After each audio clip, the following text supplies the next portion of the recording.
Assalamualaikum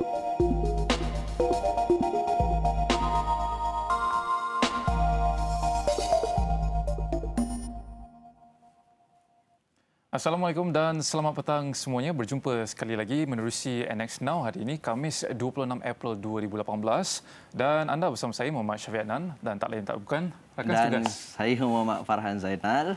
Dan hari ini sebenarnya kita ada satu topik yang cukup bermanfaat untuk dikongsi bersama anda semua, iaitu mengenai pejuang usahawan bimbing peniaga. Dan untuk membincangkan topik ini, kita terus saja bersama tetamu khas, seorang orang kuat. Pejuang usahawan ini, pengarah pejuang usahawan Puan Zuriani Zabidi. Terima kasih bersama NX Now. Terima kasih menjemput saya, Farhan dan Syafiq. Tak ada masalah Puan Zuriani. Dan sedikit profil Puan Zuriani sebelum kita ke agenda yang seterusnya. Beliau baru saja berumur 31 tahun, ya. Nampak sangat muda, namun sudah pun memiliki firma perniagaan sendiri dan mempunyai sedikit pengalaman dalam property investment sejak 2008 lagi, dan kita telah pun menerima menjadi chartered accountant sejak 2016, berasal dari Pahang dan kini merupakan seorang pemilik perniagaan di Gombak, Selangor, ya. Gombak, yes. Wow, pencapaian cukup membanggakan, Farhan, yang terasa. Baiklah, kita tak nak cakap banyak tentang perkara ini. Betul. Kita nak tengok satu VT yang mungkin ada kaitan dengan topik kita pada hari ini. Bukan mungkin, memang semestinya ada. Tentang misi pejuang usahawan, Yep. sama-sama kita saksikan. Assalamualaikum warahmatullahi wabarakatuh. Saya Zuriani Zabidi daripada Pejuang Usahawan Senayan Berhad. Okay, ramai di luar sana yang tanya apa sebenarnya servis yang disediakan oleh Pejuang Usahawan. So basically kami membantu usahawan yang ingin buka syarikat Senayan Berhad, iaitu company secretary. Selain daripada itu, kita juga membantu menyediakan servis accounting, audit dan juga pencukaian untuk individu maupun syarikat. Okay, on top of that, kita juga membantu usahawan khususnya untuk menambah nilai syarikat mereka dengan servis investment dan juga financing. Baik, itu tadi sedikit perincian lah mengenai pejuang usahawan, dan kita mungkin terus dengan Puan Zuriani. Mungkin boleh perincikan lagi pejuang usahawan ni, bagaimana dia membantu usahawan dalam perniagaan. Okey. So macam tadi saya katakan, kita bermula dengan property investment since 2008. So sebelum masa tu saya masih bekerja sebagai seorang accountant di beberapa firma lah. So after that, when we set up a firm, kita nampak ramai clients yang hantar account. So tapi kebanyakannya yang hantar ni just untuk for the sake of nak comply dengan rules. Kena comply dengan SSM, lembaga sales, sebagainya. Dia tak nampak the value of having the audited account tu. Sampai bila je kita nak berniaga, cari duit daripada operation, at the end of the day kita kena ada backup plan. So itu yang pejuang usahawan cuba yang bantu. Yang tadi macam Puan Zuriani cakap, yang hantar kira dokumen tu yang mungkin tak lengkap dan sebagainya, tu mungkin boleh ceritakan ataupun boleh spesifikkan, adakah mereka ni datang mereka yang mempunyai perniagaan yang berskala kecil atau bagaimana? Okey, it depends. Dia ada yang walaupun berskala kecil tapi profilnya cantik. Sebagai contoh. So income-nya katakanlah lebih kurang 50k a month, kan. Sampai bila je sampai bila je kita mampu buat 50k a month? Contohnya, kalau bisnes dah drop, apa backupnya? Sebab tu kita advise masa 50k a month tu dah siap standby dah. Peluru-peluru tinggal nak shoot je, orang kata.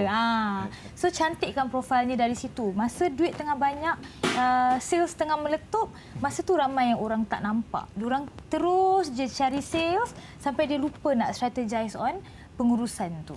Itu maksudnya perancangan masa depan. Dan kalau boleh jangan sekaligus keluar peluru tu. Okey, Puan Zuriani, bagaimana boleh tercetusnya idea nak wujudkan pejuang usahawan? Okey. So 2008 kita start invest in property. The real scheme cepat kaya yang saya nampak adalah investment. Sebagai contoh, 2008 kita beli satu property 180. 2014 saya rasa rumah tu harga dia 520. Dalam masa 5 tahun, siapa nak bagi kita 2 atau 300 ribu? So saya tercetusnya dari situ. Saya nampak ramai usahawan kat sana yang pandai buat duit. Cuma mungkin tak reti menggunakan macam mana nak gunakan profil yang ada tu untuk generate passive income. Masuk passive income ni tidur pun duit boleh masuk. Itu yang kita nak. Itu yang saya pernah dengar dulu, goyang kaki. Ini tak payah goyang. Duduk keras je pun duit boleh masuk. Yang kita ni Pak An tak goyang. Kena goyang. Saya sebenarnya tertarik Pak An dengan apabila dikatakan yang nama organisasi adalah Pejuang Usahawan. Kenapa agaknya memilih nama Pejuang Usahawan? Kita nak memperjuangkan usahawan. Mentaliti usahawan dekat luar sana, diorang rasa diorang susah. Diorang struggle. Of course kita struggle. Semua usahawan pun struggle. Tapi kita nak diorang pandai. Kita nak memperjuangkan usahawan ni untuk bantu diorang create wealth. Okay, so maksudnya kita nak bantu dia strategize, susun profil cantik-cantik, buat bisnes betul-betul and retire. Kalau dia nak kerja pun because of dia nak kerja, not because of the money.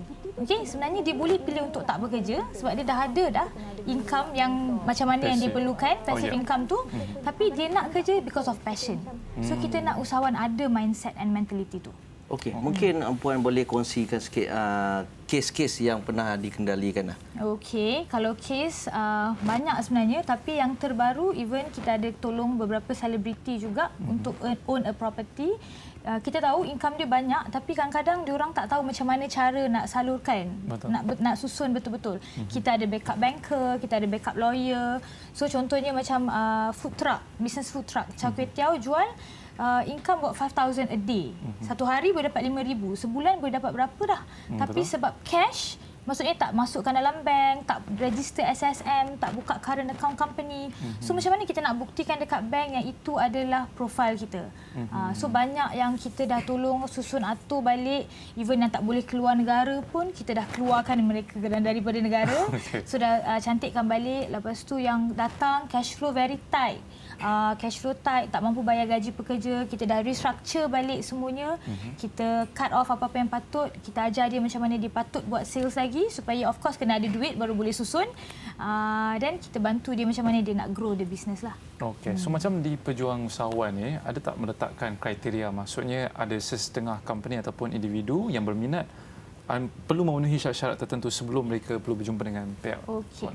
Biasanya kita ada screening level. Okey, screening level ni akan dilakukan oleh tim-tim kami sendiri. Even tim-tim kami pun kami dah educate diorang macam mana nak tengok je auditor account tu, kita dah tahu ni berapa juta boleh buat ni. Contoh. So dia akan tengok kalau sampai satu level yang okey, ini dah sampai level yang perlu berjumpa dengan saya ataupun husband sendiri, then baru kita akan set satu appointment lah. So sebelum tu kita akan bagi dulu action yang dia kena follow untuk cantikkan dulu profil dia. I mean dia dalam basic dulu. So dia ada level-level dan step-step yang diorang boleh follow.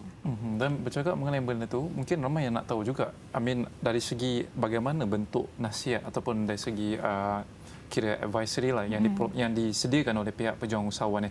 Mungkin untuk bahagian-bahagian tertentu ke, macam mungkin dari segi percukaian, pemasaran dan sebagainya. Saya punya core adalah percukaian. Okey, saya memang main dia dalam percukaian lah. So saya bantu macam mana kita boleh buat duit dengan cukai. Saya punya tagline adalah kaya dengan cukai. Orang takut cukai, especially saya takut cukai. Ini kena kejar. Farhan lagi takut.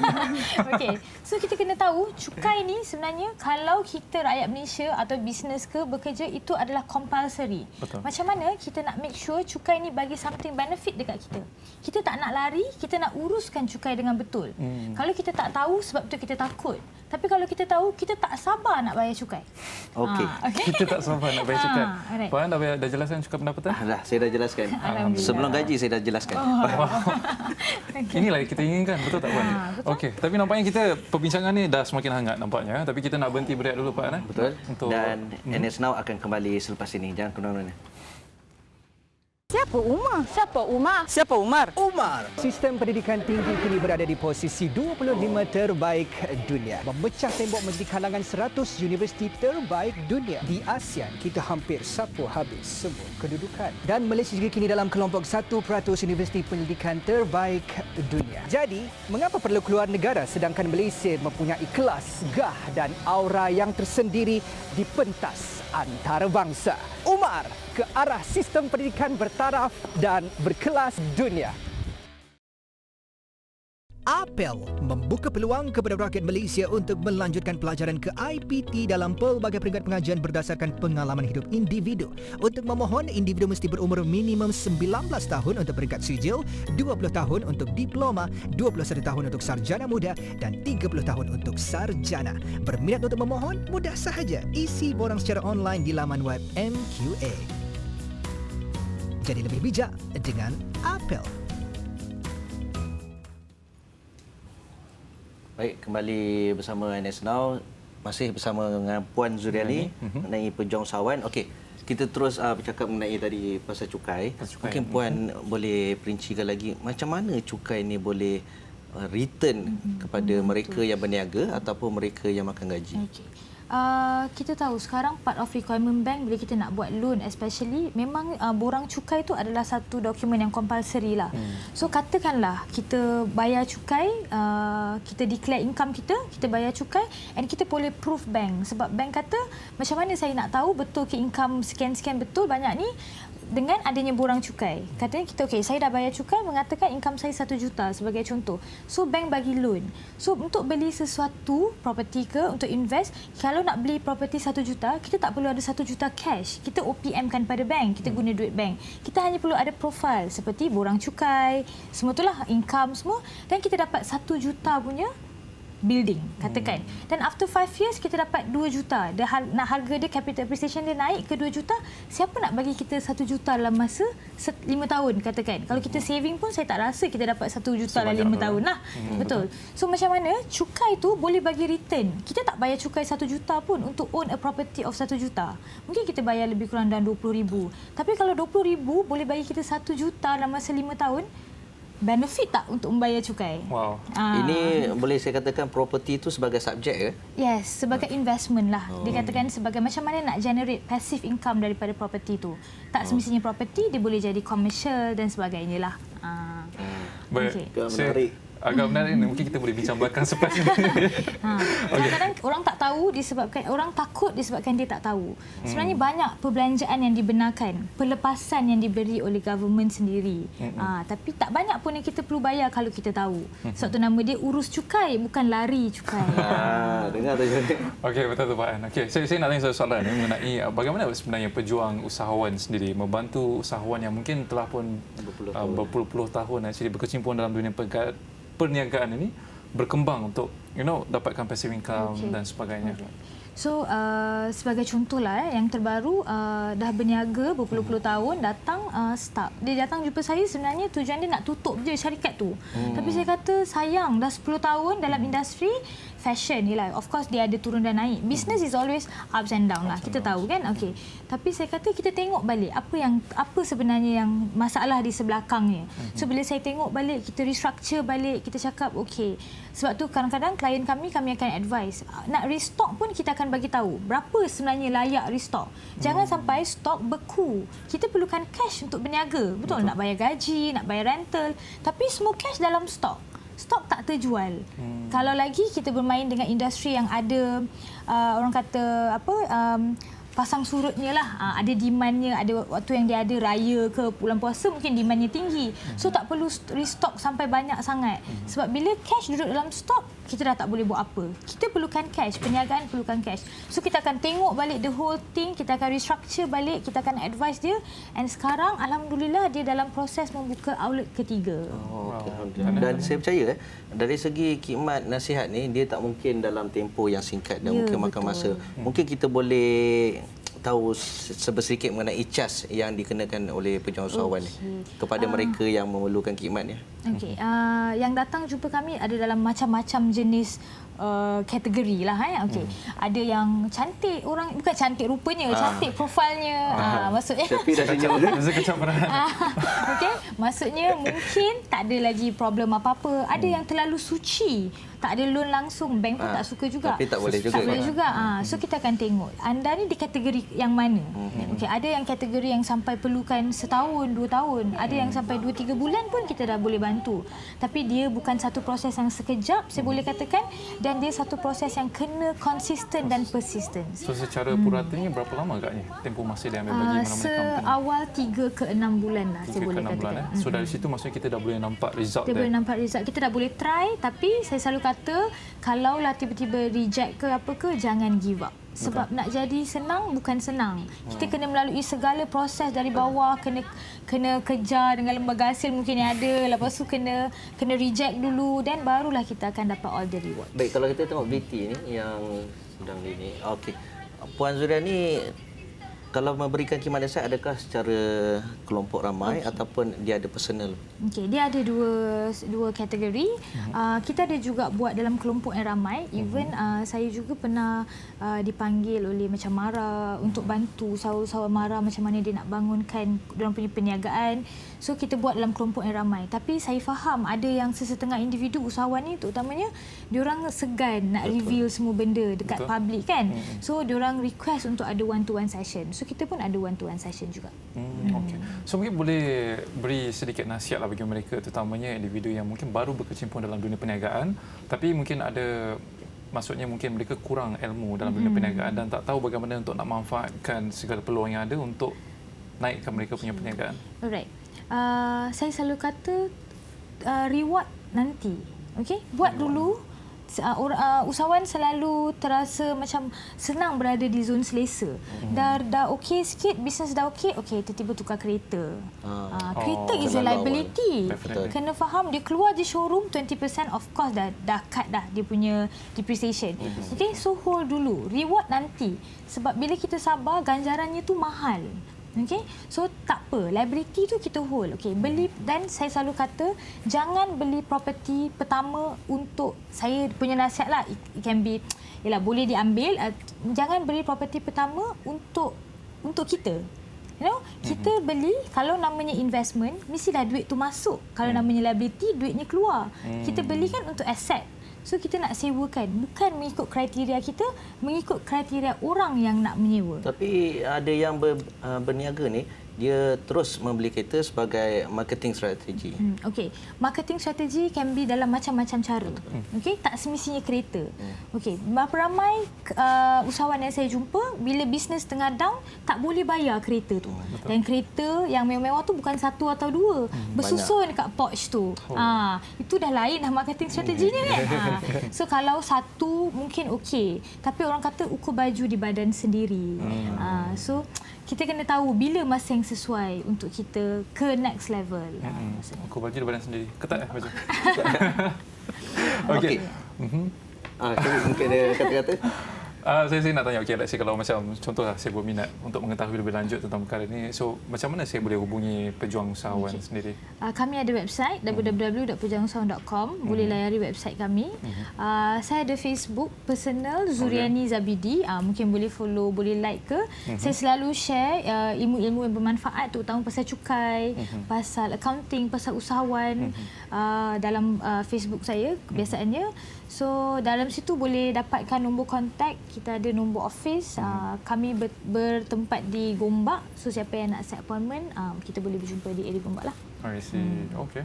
Alright. So kalau Puan Zuriani boleh kongsikanlah satu perkara penting yang mesti seorang usahawan tu perlu tahu dalam menguruskan perniagaan dia. Apa benda perkara penting sekali? Risiko.